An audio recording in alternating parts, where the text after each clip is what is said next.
Hi, this is Professor Lazarus again, continuing our discussion on adjusting entries. This time we will talk about adjusting entries involving supplies. Supplies is a deferred expense, just as prepaids were a deferred expense. For all the same reasons that I mentioned earlier in the discussion on prepaids as to why that's a deferred expense, supplies follows the same pattern for being a deferred expense. So on January 1st, we purchased $500 of supplies and paid cash.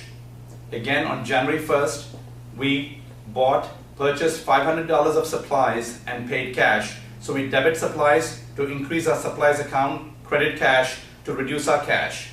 And that's our journal entry to record the initial purchase. Now let's fast forward to the end of the month.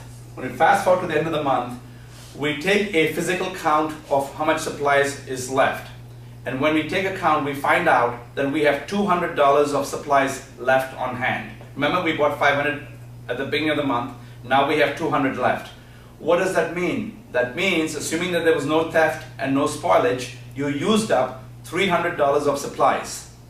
So if you have used up $300 of supplies, we now need to make an adjusting entry on January 31st to show the consumption, the usage of $300 of supplies.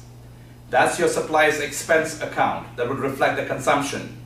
But in the process of using up the supplies, what did that do to your supplies balance? Your supplies balance went down. So therefore, the second account that would be affected in your adjusting entry would be the supplies account. So your supplies account gets credited to reduce it.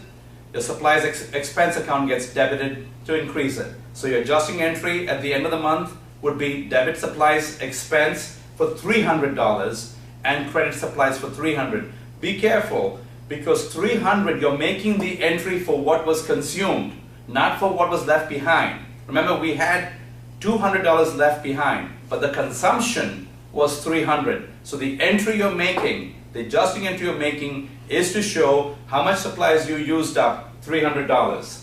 Okay, the next question then is, what would be the effect on the financial statements if you forgot to make this adjusting entry?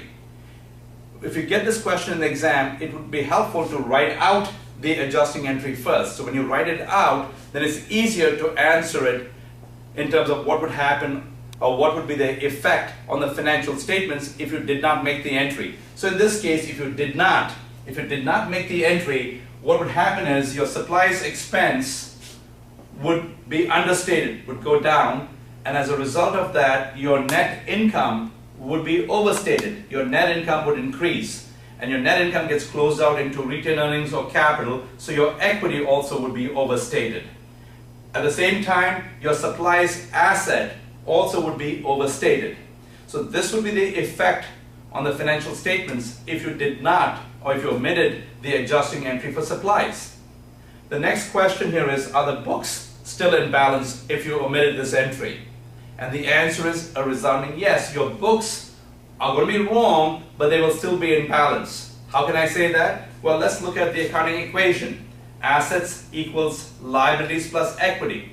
And a minute ago, I told you that if you did not make the entry, your assets would be overstated. So your left side is too high. There was no effect on your liabilities, no change there.